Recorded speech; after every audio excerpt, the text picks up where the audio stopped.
here to teach you the secret of secrets, Nimrod and the Arcanum Arcanorum.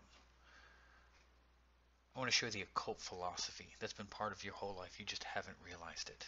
God tells us to worship Him in spirit and in truth. But to be able to do that, you have to know what the truth is. And I'm here to share that with you. But for you to understand it, we have to start at the very beginning of the story, so you can understand who our God is. Hosea 4, my people are destroyed for lack of knowledge. Because you have rejected knowledge, I will also reject you. That thou shalt be no priest unto me, seeing that you have forgotten the law of thy God. I will also forget your children. God takes our vows and His vows very seriously. The story starts in Isaiah. It's about Lucifer. For thou hast said in thine heart, I will ascend up into heaven, I will exalt the throne above the stars of God. I will sit upon the mountain of the congregation of the sides of the north. I will ascend above the heights of the clouds. I will be like the Most High. Lucifer, at the very beginning, had a 5-point plan to make himself God. He wanted to be honored like God. The 5 points later is going to represent the pentagram, the 5 points that Lucifer tried to pull off. So since he was thrown out of heaven, now the first thing he did is he came after man, the weakest and lowest out of all the creation he had made. Now the serpent was more subtle than any beast of the field which the Lord God had made. And he said unto the woman, Yea, hath God said you shall not eat of every tree of the garden? What he was trying to do here is trying to cause doubt from what God told us originally. He was trying to implant thoughts in her head. Remember, the devil speaks to your mind. God speaks to your heart. There's a big, big difference here. And the woman said unto the serpent, We may eat the fruit of the tree of the garden. But of the fruit of the tree which is in the middle of the garden, God hath said, You shall not eat of it, neither shall you touch it, or you will die. So God gave man clear and concise warnings here. God had laid it in their heart, don't you dare do it. And the whole time Lucifer's trying to get into her mind. He wants to mind control her. Oh, surely you can do that. He does it to us. Even today he does it to us. And the serpent said unto the woman, You shall surely not die, for God doth know that in the day you eat thereof, that your eyes will be open, and you shall be as gods, knowing good and evil. This is going to be one of the highest points of the occult. It's about secret knowledge, and it's about ascension, how you can become a god. And this is how people are fooled left and right. All day you have been taught the occult your whole life. You just don't realize it. So understanding this, we can move on from here. And when the woman saw that the tree was good for food, and that it was pleasant to her eyes, and a tree desired to make one wise, she took the fruit thereof and did eat, and gave also to her husband, and he did eat. The whole point of the fruit was to gain wisdom, was ascension, to lead up, to make you a better person, which is everything we're going to turn into very, very soon. You gotta remember, most religions in this world are based off some kind of ascension. You get your own planet, or you become a god, or you get a bunch of virgins, or you get to rule a planet, or you somehow ascend up through knowledge. All religions are based off of this. None of them have anything to do with the teachings of Jesus Christ and self-sacrifice. Not one. And the eyes of them were both opened, and they knew that they were naked, and they sewed figs and leaves together and made themselves aprons. So the fake knowledge that they were going after was completely against God. Lucifer didn't end up going alone. He ended up taking a third of the angels, or 33% of all of the angels with him. And they wanted to come down and be gods with him and be worshipped by man, because they were not gods. And it came to pass when man began to multiply in the face of the earth, that daughters were born unto them, that the sons of God, the Benai Elohim, angels, saw the daughters of men, and they were fair, and they took wives of which they chose. So angels came down and started to pollute man right away at the very beginning of the story. And the Lord said, My spirit shall not strive with man, for he is also flesh, and his days shall be 120 years.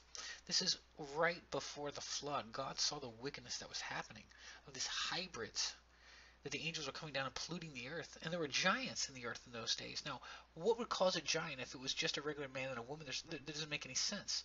It happened when the sons of God came into the daughters of men, and they had children. The same became mighty men who were old, men of renown. Think about all these hero stories that you hear. These are all ancient stories. You've been taught them your whole life. And there's all these new teachings today, and I'm going to systematically destroy every one of them so that you see the truth for what it is. The Benai Elohim, It's the word that he uses for sons of God. It's an angel. It's used in Job. Now there was a day when the sons of God came to present themselves before the Lord, and Satan came with them. Now, I don't know about you, but I have never presented myself before the Lord, and Lucifer was there. That doesn't make any sense at all. These things are not man. I can bow down and worship God here on earth and worship him in spirit and truth, but I can't present myself in front of him. Jesus has to do that for me. Then the Lord answered Job out of a whirlwind and said, who is it that darkeneth counsel? Words without knowledge. Gird up thy loins like a man, and I will demand of you, and answer me. Where were you when I laid the foundations of the earth? Declare it. Tell me if you have understanding. God's challenging what Job thinks he knows here. And Job's going to humble himself. These things came and they accused man. They accuse us day and night in his presence. No one loves you, God. Who has laid measure thereof, if you know, and who has stretched it forth upon it? Whereupon the foundations thereof fastened, and who has laid the cornerstone thereof? Who put Jesus there? When the morning stars sang together, and the sons of God shouted for joy. That means the sons of God were at creation. They're also noted here. He came into his own, and his own received him not. But as many received him, he gave power to become the sons of God, the B'nai Elohim, even to them that believe on his name. And what were they? They were born not of blood, nor by the will of man, but by God. They're not on our same playing field. I was born by a man and a woman. It's also noted in Peter, for if God spared not the angels that sinned, but cast them down to hell, and delivered them in the chains of darkness to be reserved unto judgment, these are the ones that mated with women. Jude 1, and the angels, which kept not their first estate where they were from their home, but left their own habitation, he has reserved in everlasting chains unto darkness and judgment to the great day. Now, the great thing about Jude is he tells you his source. For a lot of this, it's Enoch. And Enoch also, the seventh from Adam, prophesied of these, saying, Behold, the Lord comes with 10,000 of his saints. Jude directly points you to Enoch. There are a couple books in the Bible that are referenced. The book of Yashar, the book of Enoch. These are directly referenced in the Bible. Not the Book of Mormon, not the Catholic book, not any other book. The Bible itself gives you other books to read. Please read these books. To execute judgment upon all, and to convince all that are ungodly among them of their ungodly deeds that they have ungodly committed, and all the hard speech of ungodly sinners have spoken against him. Now, where was Jude getting this? He's telling you Enoch said it. Where's Jude getting this from if he's not getting it from the book of Enoch? The men that lived back then would have known the book of Enoch. The words and the blessing of Enoch, wherewith he blessed the elect and righteous, who will be living the day of tribulation, when the wicked and the godless are to be removed. And he took up his parable.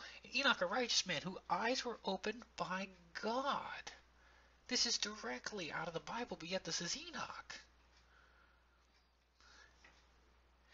And all shall be smitten with fear, and the watchers, the angels, shall quake, and a great fear and trembling shall seize them to the ends of the earth. And the high mountains shall be shaken, and the high hills will be made low. Again, directly referenced in the Bible as well. Saw the vision of the Holy One in heaven, which the angels showed me, and from them I heard everything.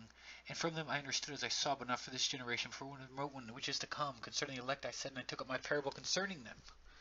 The Holy One will come forth out of his dwelling, and the eternal God will tread upon the earth, even Mount Sinai, and appear in his camp, and appear in the strength of his might, from the heaven of heavens. And shall melt like wax before the flame, and the earth shall be wholly rent asunder, and all that is upon the earth shall perish, and there shall be judgment upon all. But with the righteous he will make peace, and he will protect the elect, and mercy shall be upon them, and they shall all belong to God, and they shall be prospered, and they shall be blessed. And he will help them all. And light, Jesus, will appear unto them, and he will make peace with them. And behold, he comes with 10,000 of his holy ones to execute judgment upon all, and destroy all the ungodly, and convict all flesh of their works, of their ungodliness which they have ungodly committed, and of all the hard things the ungodly sinners have spoken against him. This is what Jude was quoting. God showed Enoch that Jesus would come for his people, and he knew it. Enoch knew way too much. This is why God ended up taking him from the earth. But Enoch definitely knew the story of the Watchers, the fallen angels. This is the precipice of the occult. In chapter 4, and it came to pass when the children of men had multiplied, in those days were born unto them beautiful and comely daughters. And the angels, the children of heaven, saw and lusted after them, and came one to another, Come, let us choose wives from among men, from among the children of men, and begat us children. And Shemyaza, who was their leader, said unto them, I fear that you indeed not do this deed, and I alone will have to pay the penalty of a great sin. But they all answered him and said, Let us swear an oath and bind ourselves by mutual imprecation not to abandon this plan, but to do this thing. And they all swore together and bound themselves by mutual imprecation upon it. And there were 200 of them, and they ascended in the days of Jared to the summit of Mount Hermon. And they called it Mount Hermon because he had sworn and bound themselves together by mutual imprecations upon it. And these are the names of their leaders, and you can go ahead and read through those.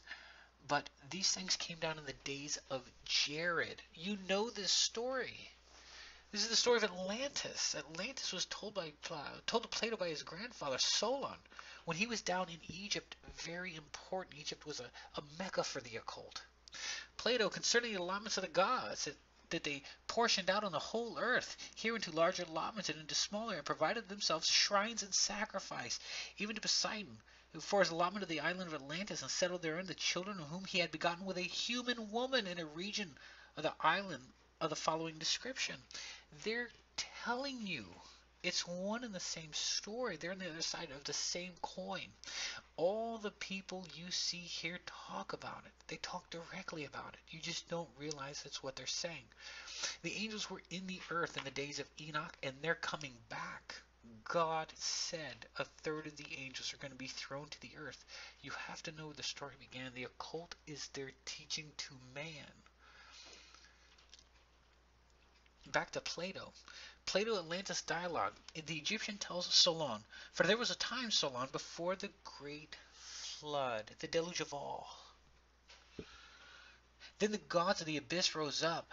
Nergal pulled out the dams of the nether waters. Ninurta, the warlord, threw down the dikes, and the 7 judges of hell, the Anunnaki, raised their torches, lighting the land with their livid flame. A stupor of despair went up to heaven when the gods of the storms turned daylight into darkness. When he smashed the land like a cup, one whole day the tempest raged, gathering fury as it went, and poured over the people like the tide of battle. A man could not see his brother, nor the people seen from heaven. Even the gods were terrified of the flood, and they fled to the highest heaven, the firmament of On. This goes right back to the Bible. And the Lord said, I will destroy man that I have created from the face of the earth, both man and beast and creepy thing and the fowls of the air. For it repents me that I have made man. But Noah found grace in the eyes of God. Have you ever wondered why Noah found grace? These are the generations of Noah. Noah was a just man and perfect in his generations. And Noah walked with God. Noah was all man. He wasn't a hybrid. He wasn't a transhuman. He was a man, like you and I. Adam had Seth. Seth had Enos. Enos had Canaan. Canaan had Mahalalel. Mahalalel had Jared when the fallen ones came. Jared had Enoch. Enoch had Methuselah. Methuselah had Lamech. Lamech had Noah. Enoch testified against the watchers to their face. This is something that you and I are going to have to do. You have to find the truth in the story. You have to look to God. He's told us all things. Please stop believing the childish versions of these stories. Paul tells us that milk is for the children, but meat is for man. Please wake up and see these things for what they are. Part 2 will be coming soon.